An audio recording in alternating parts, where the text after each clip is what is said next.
Good morning, sir, and thank you for the opportunity. Good morning, Toby, For the- and it's an honor Oh, and to be part of this series, which I think is so important because we can possibly uncover aspects and through via experiences on how we were led and how we're still continuing to be helped by a great man, Fidel Ramos. that's actually what we're trying to bring out. The various insights that come Yes, from. yes, yes. As I said, we've identified quite a few people, about 100 initially from various timelines of FVR, student, cadet life, PC, AFP. You fall generally. I knew him even before, Yeah, I was going to but ask. I got involved with him when, from the private sector, I decided to get involved in politics There you are. Oh, by running for congressman in the 1st District of Nueva Ecija. perfect. Let's start from there. So, obviously, which party? At that time, because Oh. you had the LDP, which was the bigger party, with Senator Mitra, Congress Speaker at that time, as the title, as the presidential candidate, could be Ambassador Cojuangco, because Nueva Ecija is an NPC province. Oh, The governor and many of the mayors are from there. Or President, at that time, Secretary Ramos. bakit nga ba? Because our family is also close to FVR. My father, my brother-in-law. Okay. How did that happen, sir? Well, because my father was governor, congressman, assemblyman, and we had links with President Ramos. My brother-in-law is PMA. At that time, nag-general yan eh. Again, one of the Ramos boys. And, So may linkage na. May linkage na Even. until even during the 1986 EDSA. So I decided saan. And then at the end, I decided Lakas. But since Lakas was a newly founded party, it was kind of ragtag. I have 9 towns in my district. We didn't even have candidates for mayor in 4. Okay? And I had 2 incumbent OICs. The biggest, which is my town, and the smallest, which had like 4,000 voters only. So the bulk of my district, hindi ko kakampi yung mayor. And since the party was new, wala rin akong barangay captain, wala rin ako lahat. So I went around because to me, I could have run for an office even before but somehow I got a scholarship in AIM in 1970. So hindi na ako nakailam sa politika. Nag-martial law noong 1972, nawala yung Congress. So I was in the private sector for 20 years. Makati Business Executive, Philsin, Peninsula. So, okay na sana ako. I was Executive Vice President. Then one day I said, why not try Congress? Because we keep complaining about government. How can you complain if you never wanted to join? Diba? You want change. So, you wanna be a transformer, be part of the team. So I said, sige, I'll offer my services. Kung hindi, I have a job naman. I'm not looking for a job. Yeah. I'm just saying, if you need somebody who understands business, who understands this, then I come from a political family, so I have, I mean, both words. Perhaps I can be the gap to be part of a new approach to governance, because obviously we were not doing things right. So that's why 1 week before the deadline for filing, the incumbent congressman in my district is a Hoson, which is a 40-year-old political dynasty. Yeah. So people were saying, you're crazy. You're running against the Hosons in a province where we're always number 1 or number 2 in the hot spot. I said, but I'm not forcing myself. I'm just offering a difference. Kung bago yan, walang chance. Kasi political dynasty. So kung governor yung tatay niya, governor din naman yung tatay ko eh. Diba? Congressman pa nga yung father ko, assemblyman. Fine, they're there. So, let's see. Yeah. So I was going around the province talking to their mayors and all of that. 1 week before the filing, I think they had an internal problem in the family. The incumbent congressman withdrew. He suddenly stood up and announced, I'm not running anymore. So my strongest opponent, merong LDP candidate, suddenly withdrew. And so their mayors met. And you know who they want to take his place? Me. Because kinausap ko na sila lahat, oh, they like my style. I was going around. Sabi ko, since I'm going to run for congressman, I would like to do my homework. So ano bang mga problema natin? Ano bang gagawin natin in case I win? Para I understand what's campaigning for me is really doing my homework. So that's what I did. So then they came to me and said, you'll be our standard bearer. So I said, thank you. If you don't consider me as an opponent, that's good. I can stop campaigning already. Because if your vote and our vote is put together, panalo na ako eh. So you brought them into the Lakas fold? No. Hindi. Their answer was, no, you have to quit Lakas and join NPC. Hindi pwedeng pareho. Okay. Sabi ko, bakit? Eh kasi, ang main opponent ni Ambassador is Ramos. FVR. So, you have to be, sabi ko, hindi pwede. I said yes to FVR already. I want to be part of the change. Anong klase naman akong politiko? Hindi pa nag-uumpisa yung kampanya, bumaligtad na ako. Yeah. So, bahala na lang. Let me be. Then they made the mistake. They said, pag hindi ka sumama sa amin, palalabanan ka namin, itong ilalaban namin. Attorney Romy Capullo, Oh, yeah. tao rin ni Hoson yan. Yes. But he's the lawyer of the NDF. So I'll be up against the extreme right with their private army and the left with the NPA. So people were saying, do you have a death wish? So I said, I believe wala naman akong masamang pinakasama. I'm not scared of the NPA. I'm not scared of the right. Because I'm coming here with the intention to serve. Diba? Of course. So we started. But in the back of my mind, if you're offering me the candidacy, it means I'm leading. Kompleto kayo to the ground. So, nangyari nga. I won. Whether it's Buenos Dias or destiny or fate, I won. But I'm one of the very few congressmen that really ran originally as Lakas. How did you get into Lakas in the first place? I mean, Because of FVR. Tell me. No, because of the relationships of the family. And I really admired him from the beginning. Kasi many people, ang brand ng politics is somebody who's flashy. FVR is steady. He's very sober. And actually, it's a disadvantage in politics. Kasi dito, sa politics and showbiz is pareho eh. Flamboyant. So I would identify more to him than somebody who's all noise and bang and no content. Si FVR is all substance, pero medyo he underplays his hand. As I was saying, even in the speech making in the beginning, he tends to be, he's not bombastic, he's cool. But then, he has qualities which I think is what we need. We need a transformer. Okay. Instead of a politics of patronage and personality, let's have one of issues. Okay. Sige, ano pang qualities? So, and also, he was steady, di ba? All throughout the coup attempts. If he took the side of the other side, then bagsak na si Corazon Aquino in several instances. I see also a couple of quite a lot, in fact, of commonalities between you and FVR, your family and FVR. You come from a political Yes. lineage. Both of you were more techno, more Yeah, more I of could the have, scientific if method I did rather not than- quit, imagine I was executive vice president of Philsin, which is a very big company. I was the vice president, owner's representative of Peninsula.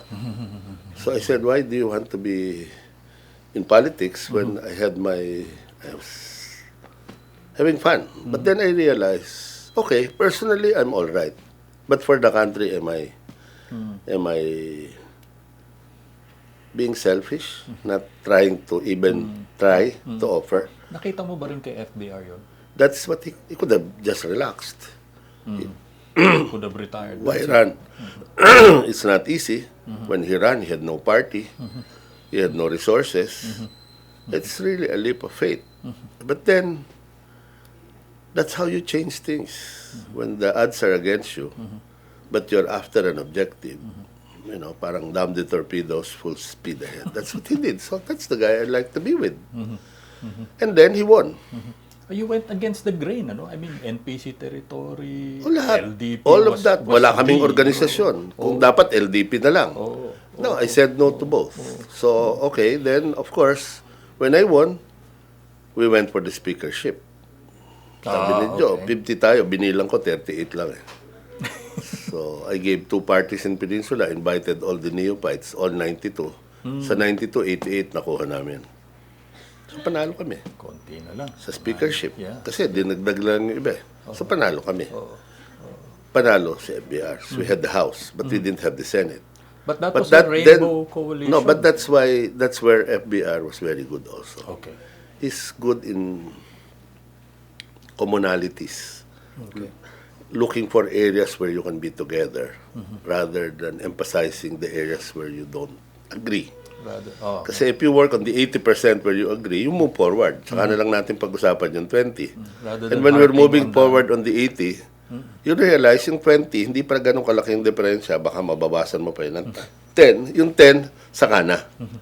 And that's why it started as a rainbow coalition. Then eventually, naubos yung LDP. Nakuha namin yung LDP, yung ibang NPC lang ang naiwanan.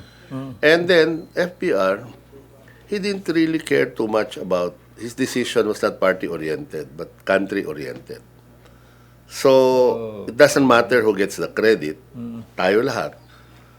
He was for unity. He was for a vision. Yung Philippines 2000. Kasi when you're looking at a vision and we're all going to the same direction, does it matter if I'm riding on the jeep, you're riding on a bus, somebody's riding on the car, but we're going towards the same place. As against nag-aagawan tayo, nagtutulakan tayo, nagbabanggaan tayo. He had that. You know why? Because the way I would characterize FVR, he's the consummate chess player.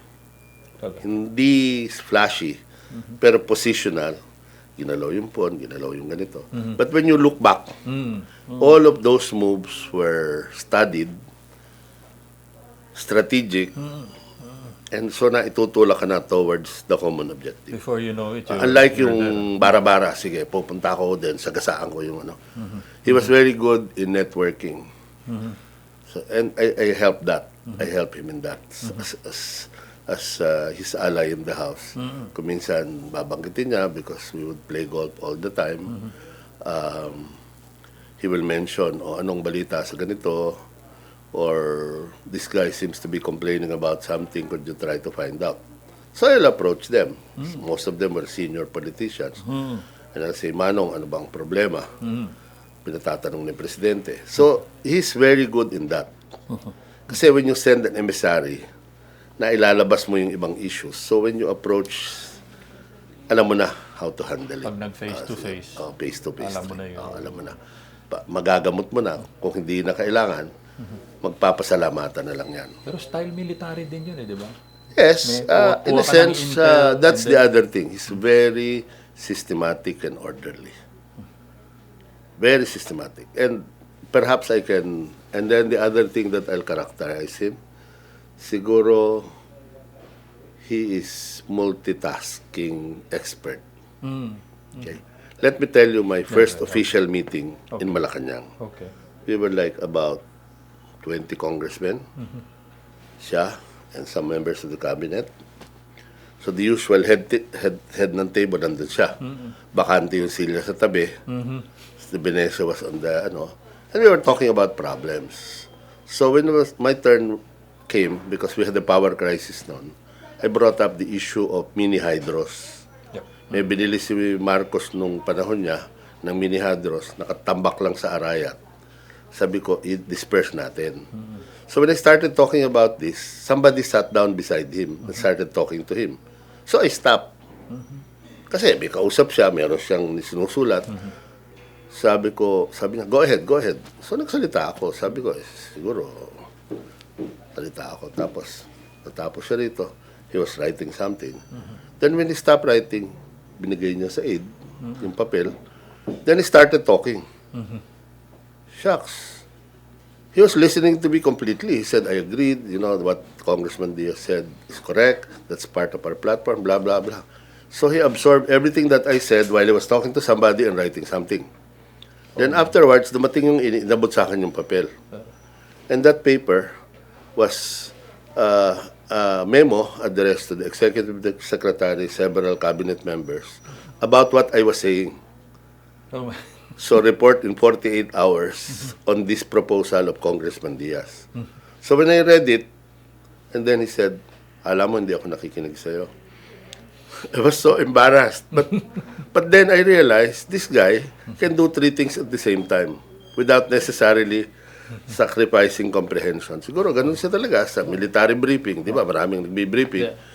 Parang, ano yan, naka-fine-tune. Pag talaga importante, poop, he will focus. Ganun eh. And in my experience, he was like that. And then, on another occasion, siyempre, magkasama kami sa golf, may binanggit ako sa kanya, Sir, ano mang pwede dito sa ganito? Di ko bibo. Sabi ko, narinig ba ako? Hindi ba niya nagustuhan yung sinabi ko? Nagalit. O nagalit ba? Tumahimik na ako. 3 days afterwards, these were my initial experiences with him close. We were in a affair in San Fernando. Parang nagka-groundbreaking siya. Lumapit ako. Paglapit ko, Congressman DIAZ, yung sinabi mo sa akin, inutos ko na. Shucks. She remembered what I told him 3 days ago. He must have done got complete staff work. And then he told me, yung sinabi mo sa akin, inutos ko na. In front of the leaders of Central Luzon. It gave me a lot of face. Sabi mo, pinakikinggan pala ng Presidente. But really, it was a simple suggestion. So, that became the hallmark of the times we're together. I give him a feedback, what's happening, baka pwede ito pa. But I guess he capitalized and took advantage of your business perspective. Ano? Both sides, economic. That's why I was also appointed assistant majority leader. I was in charge of all economic legislation. There you are. Oh. So during his two terms, we did 270 laws. Yes. Most of it were pioneering landmark legislation. I specialized on taxation. The Tax Reform Act of 1997. So we had Ang dami niyan. WTO Yeah, you know now that they have to remove the tariff on rice. I was the one who put that because I authored the law lifting quantitative restrictions and putting the protection of domestic industry in tariffs. But being a Nueva Ecija congressman, somewhere along the line, I said, except rice. A guy has got to do what he's got to do. Because I felt hindi pa ready yung rice. Being not simply a commodity, but it is in the heart. From food security, what will the farmer grow if we cannot compete? So nilagay ko yun. Now that it's time, pwedeng i-massage ng konti. But at that time, I was prepared to let go of everything except that. So these are occasions. And then, the very first time I stood in the House was the first regular session. Di ba Monday yung SONA? Tuesday. Yeah. The minority leader, turno e contra, si Congressman Perez of Batangas stood up and lambasted the administration on parole and pardon of Mayor Sicyan of Isabela. Ay, nangangalhati pa lang sa speech. I was in the first row on the right wing. Kahit nagkatingin na kami ni Speaker, sabi ni Speaker, tinanguan akong ganon. in Nueva Ecija, that means banatan mo na. So tumayo na ako. So, here's a neophyte intervening against the first team of the opposition. So I asked him, the power of, I'm not a lawyer, but from what I know, I said the power of pardon, parole, amnesty rests with the chief of state or the king. And from what I know about the Constitution, there are no restrictions, there are no parameters. So theoretically, a guy who committed a crime can plead guilty and be pardoned the next second by the president. So I went through that. Medyo may konting technical error pala. 7 yung conviction na pardon sa 6 nakawala. So that happens because medyo there was a little administrative problem. So the second Monday, nagtatalumpati din siya. Kalahati pa lang sa speech, nakatayo na ako. This time, I already have the goods on him. Bakbakan na kami palagi. So ang tawag niya sa akin, the LAKAS-NUCD, original from Nueva Ecija, defender of the faith, blah, blah, blah. Ay, ako naman, sabi ko, I have to do what I have to do. Which you were anyway. Which I am really. You were an so original. that I consider as an honor rather than something derogatory. So that's how I became a member of most of the delegations going out. Because yung economic part, akong bahala. But that was also how, I mean, apparently you were reflecting the way FVR managed. Kasi I know how he thinks. Yes, sir. I mean, you rolled with the punches as well. Oo naman. We were talking on issues and we will not back down from pero walang kalokohan. Usap lang. May konting kapilyohan sa maniobra sa parliamentary. Kasali yan eh. In other words, if I'm advocating something, huwag kang absent. Makakapasaya ng wala sa oras. And these are the little trade secrets. Kung minsan mayroong magugulo, I will suggest to the speaker, paano natin maingay si ganito? Sir, pabiyahin mo. So he will suddenly be chosen to travel. O pagbiyahe niya, pasado yung kinokontra niya. Congressional delegation. Ganyan yan eh. So, these are little tricks of the trade. O kung minsan naman, papayagan ko, sige, para tumigil ka na, I will agree during the period of amendments to incorporate your idea. Pagdating sa bahay ka, matatanggal na yun.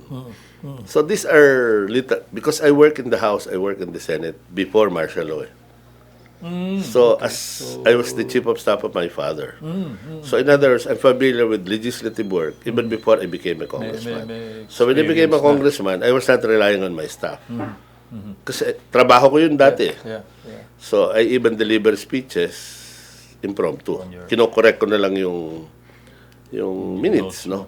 And the fact that I was always with FVR, I understand and I get a better flavor of where he's going. So we can run and support him in his initiatives. Well, tell me about the first time you were with the congressional delegation. No, not only that.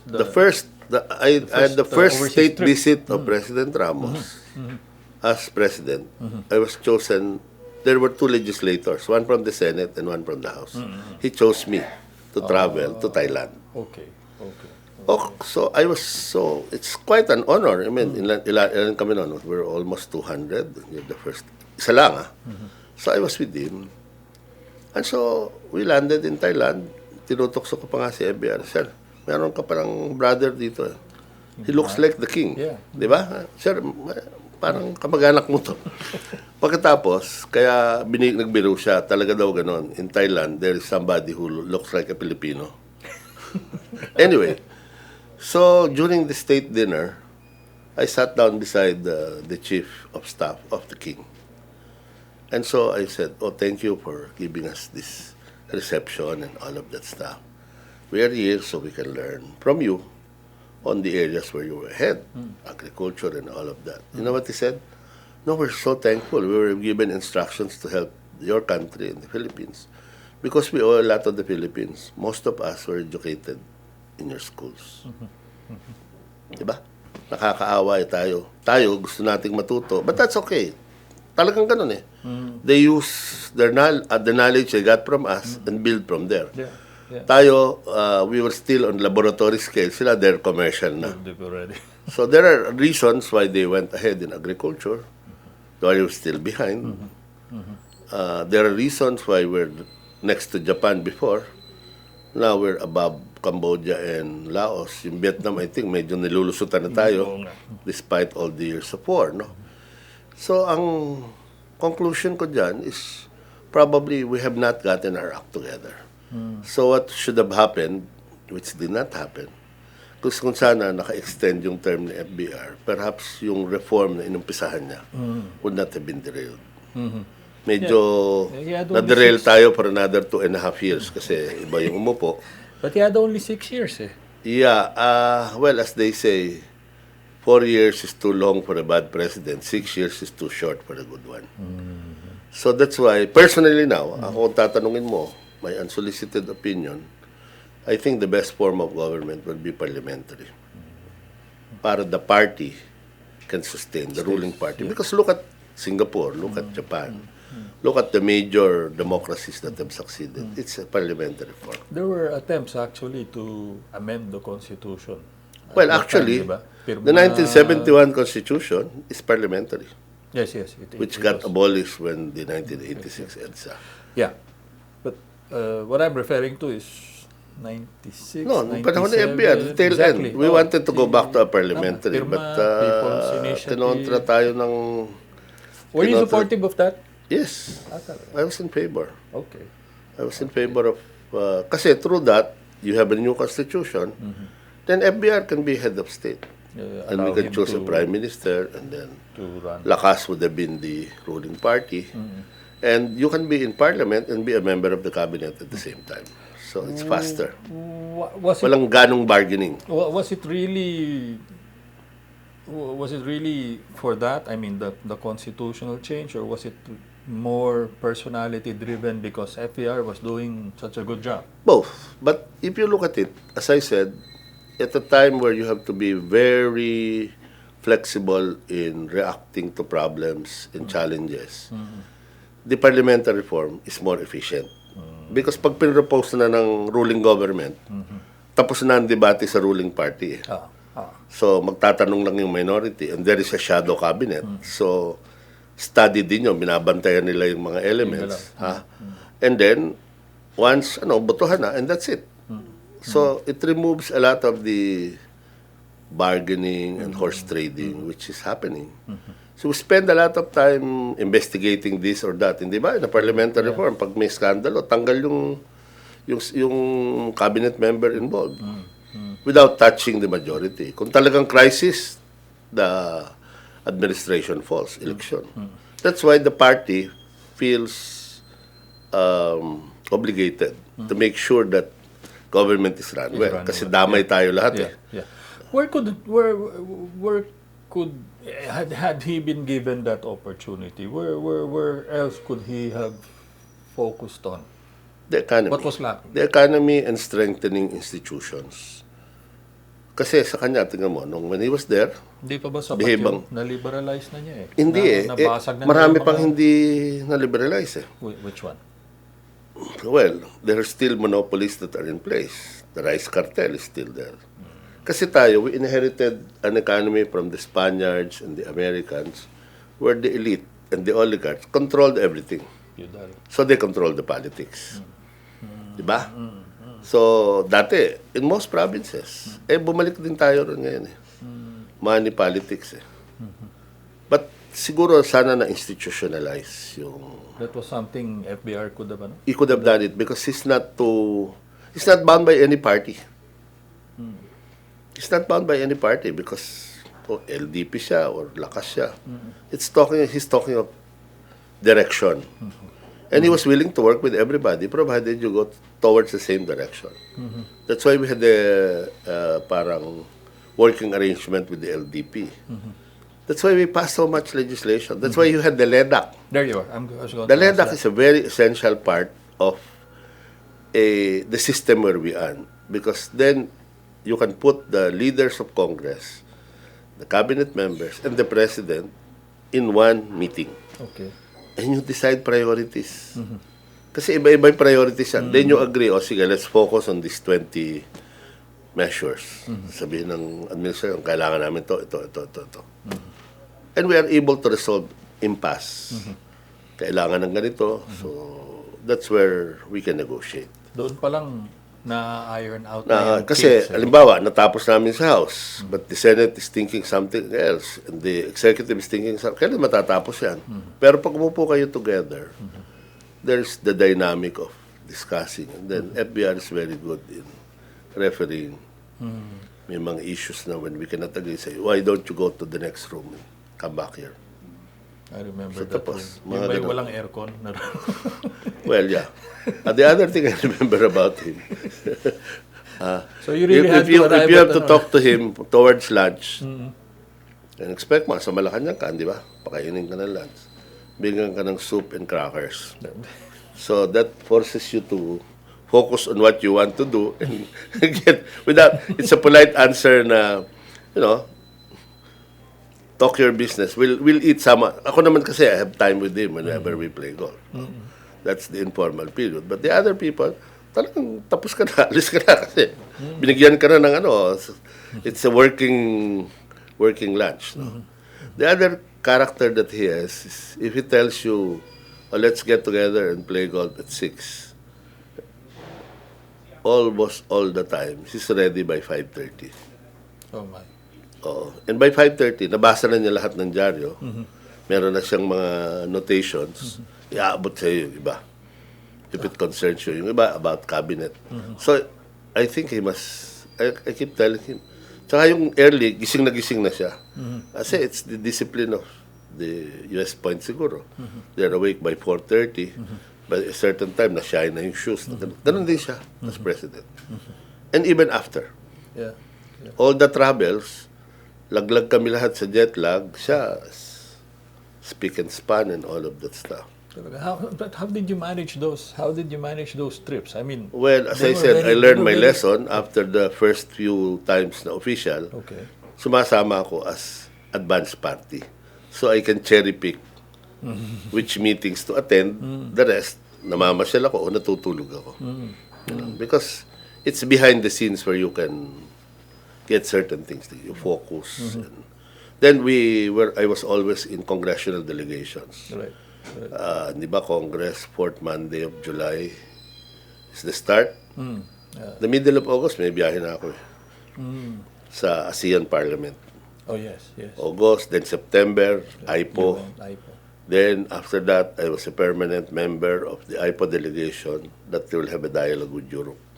So we work for removing the barriers to exporting seaweed and coconut oil to the Euro market. Yeah. So, ganyan talaga yan. So, that's how it went. And I was part of the team that was with him when he traveled right after he stepped down as president. So, the first place he went was Taiwan. Oo nga, no? So, it's really a business promotion thing cum golf. Golf diplomacy. But he fancied himself as the Philippines' #1 salesman, di ba? Yes, and he was. As a matter of fact, towards the tail end of his presidency. And this happened in Singapore. Okay. Singapore started a series in the University of Singapore for the top leaders of Asia. It's a lecture series. And the first one they chose to speak there is FVR. Yeah. Yeah. Okay? And when I was talking to the chancellor, I said, we have a lot to learn from Singapore. Sabi na, yeah, but the only thing missing in the Philippines, you have everything. If you get your act together, you leave us behind. That struck me. You have the population, highly educated, you have the resources, you have the, what's missing is we're divided. We look at our differences. We look at the things we don't agree rather than the things that we agree. Which was sayang, no? Tama Sayang. kay FBR. Ganun din sa Indonesia. My experience in Indonesia, talo natin sila sa debate, talo natin sila sa English. But somehow they can get things done better than we could. Sabi ko nga noon, sabi ko dito sa Indonesia, siguro mga 100 people decide everything. Sa Pilipinas, kahit yung barbero, taxi driver, mas marunong pa sa presidente. But That's our blessing and our curse. That's why we have to, like the words caring, sharing, daring. What does it mean? You have to think outside yourself. You have to be part of the expanded family. Because the Filipino will do everything for his family, but won't do the same thing for his town, or his barangay, or his province, or his country. Pero kung yung kanyang passion for his family is expanded to the Filipino nation, walang uubra sa atin. And that's going to come. Sooner or later. Hopeful ka. Well, that's why we have to keep advocating. Tell me about how well, yun nga, no, your specific area of expertise was business, entrepreneurship, the economy, and all. Paano ka, how was that particular skill set of yours used by FVR to, No, my advantage kasi is... when he was breaking up, for example, telecoms, transportation, diba? Maingay lang naman yan eh. Maingay lang yan. But if you have political will, explain. Imagine, nung araw, babayad ka ng how much? 30, 40, 50,000 to have a landline? Ngayon, pinamimigay na yung telepono, may utang na loob pa sila. Di ba? Without that, without proper telecommunications, where are we? But as I said, because of our history, the oligarchs had the land, they own all the major companies. It takes a major political decision. Kasi lalabanan ka ng mga yan. May lobby power yung mga yan. But that's where I think FBR, being what he is, being vision-oriented, don't stand in his way. He'll find the way to go around or run across you. So that's what happened. He deregulated the telecom. He solved the power crisis. Ano bang nag-create ng power crisis? Hindi natin inoperate yung nuclear plant. So it was a big gap. The better decision then would have been to operate it for a while, then put the other alternative sources, and we would not have all of these problems of IPIRA, and we still have the highest electric cost in this part of the world, which hurt our industrialization. See? So, maraming problema. Second, how can we market ourselves abroad when we're fighting with each other here? Dito, walang tamang ginawa yung administrasyon sa opposition, which is the present milieu now. You're talking about killings and all of that. Paano kung pupunta sa Pilipinas, papatayan pala kayo dyan? Nakalimutan na yung nakalimutan na yung Team Philippines. Yeah, that's the tragedy. So I hope after this next elections, we start to focus on that. That's why personally I prefer a parliamentary system. Because then you'll have parties, hindi personalities. Ngayon, it's all personality.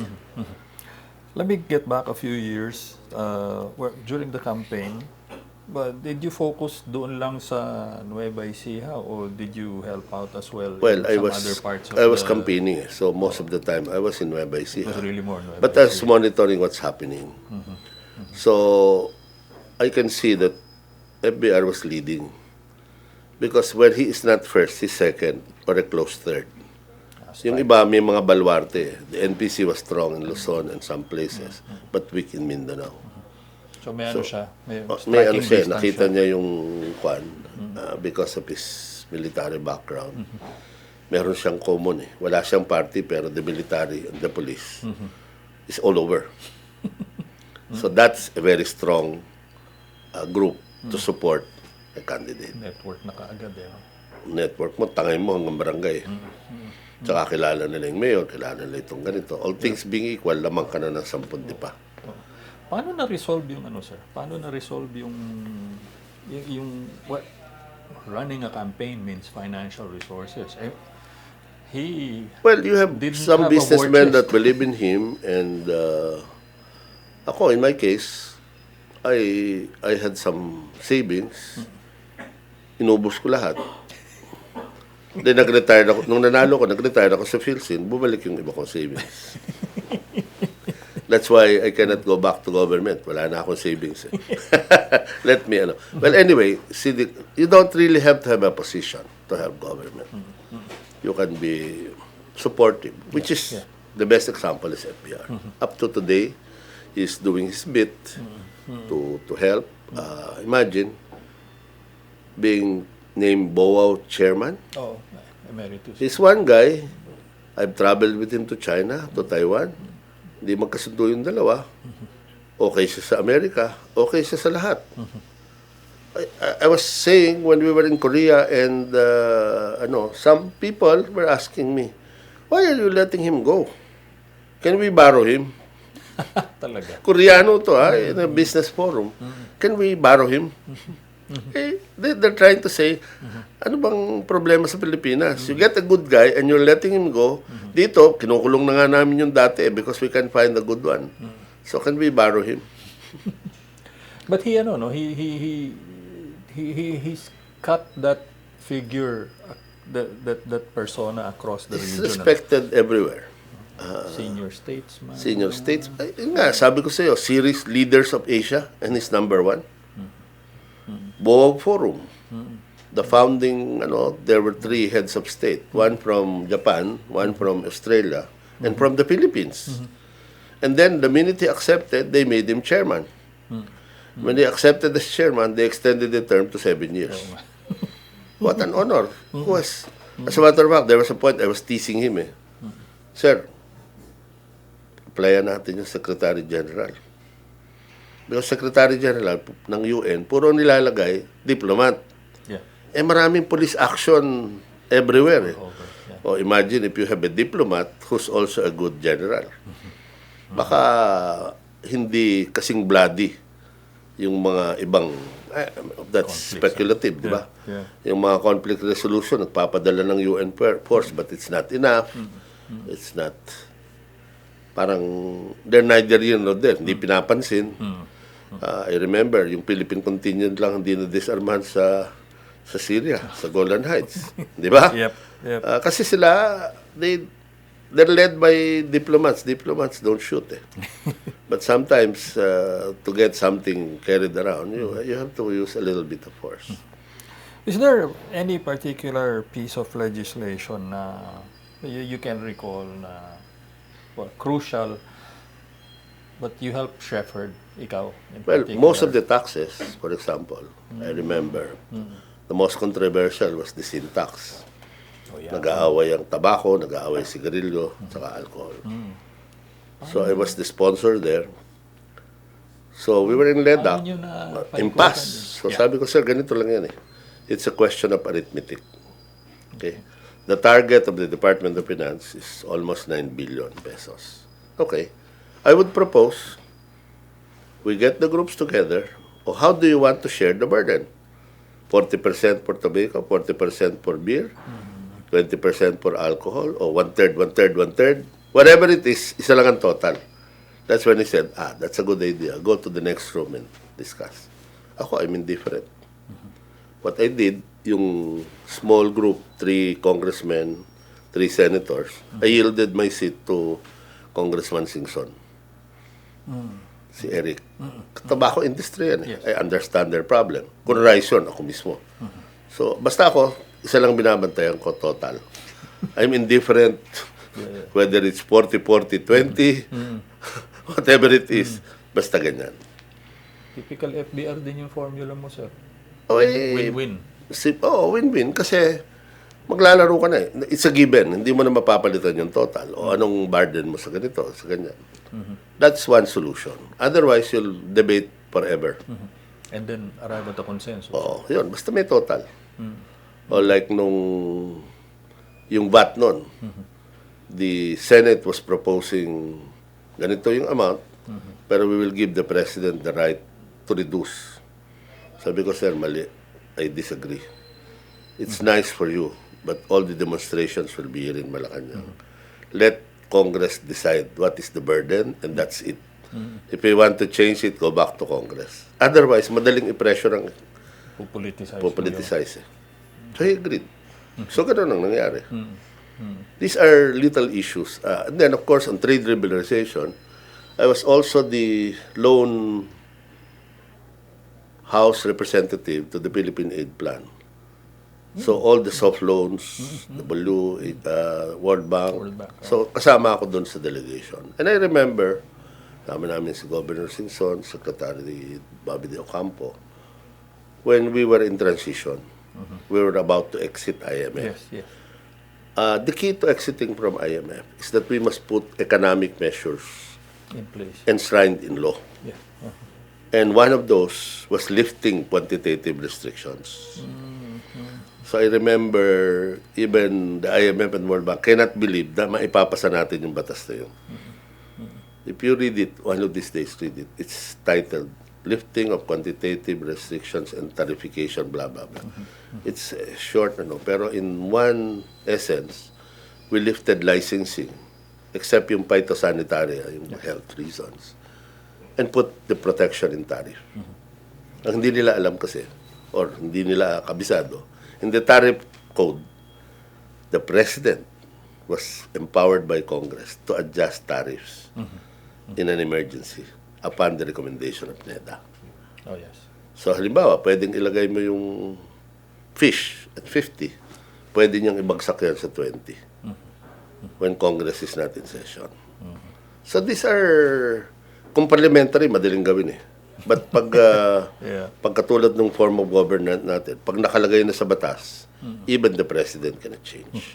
The other thing what the president did well, I think, is bringing peace. He was able to do a deal with the MNLF and some ceasefire with the NPA. Of course, it never worked. But yung sa MNLF, it did. It saved us a lot of lives. Imagine spending so much in ammunition and death and all of that. We were able to do it. So, pumasok yung arm, di ba? We signed the peace agreement in 96. Yes, Tripoli and all of that stuff. No, so, no, Tripoli was after, but before him. Pero I'm saying, kasi he's respected even by the Muslim brothers natin. And then Ram. Oh, yung Ram din. Agreement, Oh, peace kasi he can, he appeals to everybody. He just told the Ram, be a little bit impatient. You have to loyalty to the Constitution and all of that stuff. But as I said, even prior to that, kung nag-waiver siya, baksak na yung democratic government. And God knows where we will be kung hindi nagawa yun. Dati, member ka lang ng ASEAN. And then eventually, he elevated it. We discussed it already partly. And it was really him, the elder states. No, not only that, pati yung mga BIMP EAGA. Engagement with China. Engagement with the Eastern Bloc. Kasi part of his genes is diplomacy because of the father. He served as Secretary of Foreign Affairs, ambassador for a long time. Part of that was in Taiwan. So it's there. Kumbaga sa genes. Pero ginamit niya, especially mobilizing, that was the time, if you remember, that was the time the Americans left us. We didn't have the cover of Subic and Clark anymore. The Chinese were but he was having incursions. He was friendly with everybody. And he knows, again, how to back channel. Hindi puro formal negotiation. He would send private emissaries to sound off people and all of that stuff. And that's constant through his administration. When there is a problem, meron yung mga government officials that's officially engaged. Nagpapawala siya. Hindi siya one track. Hindi siya one track. Of course, his biggest crisis was the floor contemplation 95 incident in Singapore, which was basically media. Kasi emotional eh. Naman Pilipino, maawain eh. Papatayin yung kababayan natin. But, what strikes me is, up to now, I don't think there was any denial from floor contemplation that she did it. However, at that point, which was probably the lowest point in terms of popularity of his presidency, he did the right thing. Relieve all the officials involved. Yung military approach yun eh. Whether may kasalanan ka o wala, bubuhapin in your case, mahirap mo nang ibangon eh. So put somebody else due para reset Mas mabuti. That was painful. He had to let go of Romulo, and then they're doing Nieves, well. no? And ambassador in it was okay also. Talagang ganyan eh. But that's the other thing about FVR. Alam personalan, but if a job has to be done, he'll do it. And he's kaibigan kita, o alaga kita. But if the circumstances warrant it, I'll relieve you. Painful as it is. Painful as it is. Ganun ang nangyayari. And that should be, parang korporasyon yan eh. You're my friend, but kung talagang ito nangyari, I may have to let you go. Or leave you somewhere else. Yeah. Yeah. Kasi, again, you have to look at it from the greater good of the country or the organization. Hindi personal. How you'd wish ganun yung ano. Well, ideally, but we're not in an ideal world. So, we hope certain things are wished for. And if we can get 80% of what we wish for, that's good enough for the time being. And use that as a foundation to go to the next. Move forward. Yep. Towards the latter part of the term, I mean, fifth year na, ang lakas-lakas ni Joseph Estrada. Tsaka nag-declare na, di ba? I mean, where were you in so far as selecting the standard bearer for I was in a dilemma. Original at that. Because Renato Villa Yeah. is my classmate in AIM. There you are. He's a classmate of my brother-in-law. He's a good friend. But Joe De Venecia is a good friend also. So, again, as a member of the party, ang napili ay si Joe. So we stood by him whether he was going to win or not. That's my training.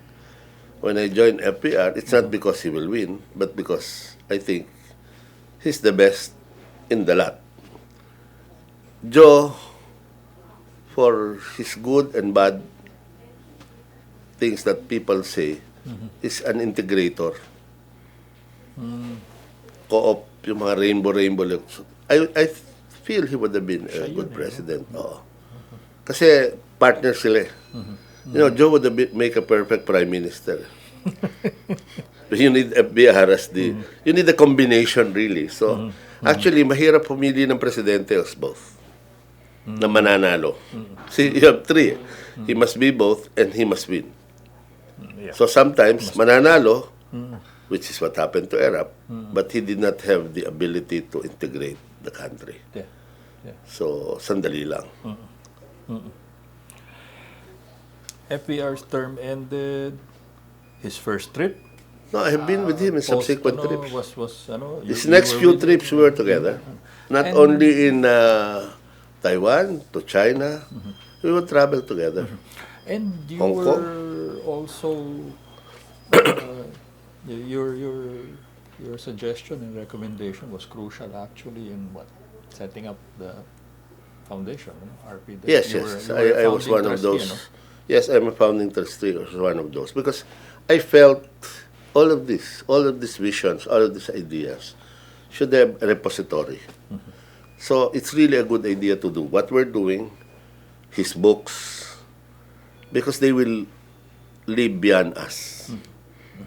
We just played a brief snapshot of history. But when you write this down, when you put it in a pictorial like this, so people can learn from it. And how I wish, this is the wish of FBR also, that we learn from all our leaders, the good, the bad, the things that perhaps they could have done better, the things that perhaps they could tone down. Because when you look back in history, I believe in that famous quotation of a Spanish philosopher, he who does not learn from history is condemned to repeat. To repeat it. Yeah. Sometimes. So, ganun din. Avoid mo, dadating ang crisis. You have to be problem-solving oriented. It's not real na wala kang problema. Siguradong may problema. Ito mga nung sa FVR, wala naman siyang kinalaman kay Flor Contemplasyon. But something like that can spark something emotional. Nag-relate, emotional ng reaksyon. Ipit ka naman sa Singapore. Talagang ganyan. It's never a perfect score. Parang do you play para wala akong mali, I don't shoot the ball. Wala na akong shoot. Walang mangyari. Yeah. Or I attempt, I may miss. I try this, rectify it along the way, and it comes out better. Is there something, meron ka bang key learning Key From learning in FVR. what? from FBR? So something. He was a very good mentor because the times we spent together, he'd share his experiences and philosophies. I wish we learn from him. Again, they call him Steady Eddie because he's constantly on course. In a sense, people say he's not popular as some parang ano yan eh, parang movies. He's very methodical in his approach. He's not very flashy and dramatic. He can be, but he'd rather get the thing moving. So I think it's really a blend. But what's important is that you are constant in your course. Hindi ka palipat-lipat. I don't know. Because you'll have everybody confused. My last question generally is, what do you think is FBR's greatest legacy as president? His greatest legacy, I think, was he proved that from a disunited country, if we move together, we can get anything done. And that, I think, is the key. The key to a greater Philippines, to a what? A Philippines 2030, is to be together. The key is we cannot agree on 100%. I'm just picking a figure of 80. If we can work together on the 80, then once we start getting the habit of doing that, the 10 suddenly will not become. The other thing that he's sharing with us is we must look at it on a bigger perspective. It cannot just be the Philippines. We're part of a world that's connected, not only with the major powers, with our neighbors. He was talking BIMP EAGA, he was talking ASEAN when it was not popular. But look, where is ASEAN now? All our neighbors are doing very well. And that closeness, and I saw that because my first visit was in August of 1992, was Malaysia. And there was a little bit of resentment in the beginning, but he was able to go over that. And Malaysia, look, they're helping us in our problems in Mindanao. So we will always have differences. And then his famous saying that a neighbor can be closer than a relative, a next door neighbor. And I think we have to realize that China will be there. The U.S. is our friend, but as I said, we should be everybody's friend and avoid to have enemies. Cannot afford that. Thank you very much. Thank you. Okay. Thank you, sir. Salamat!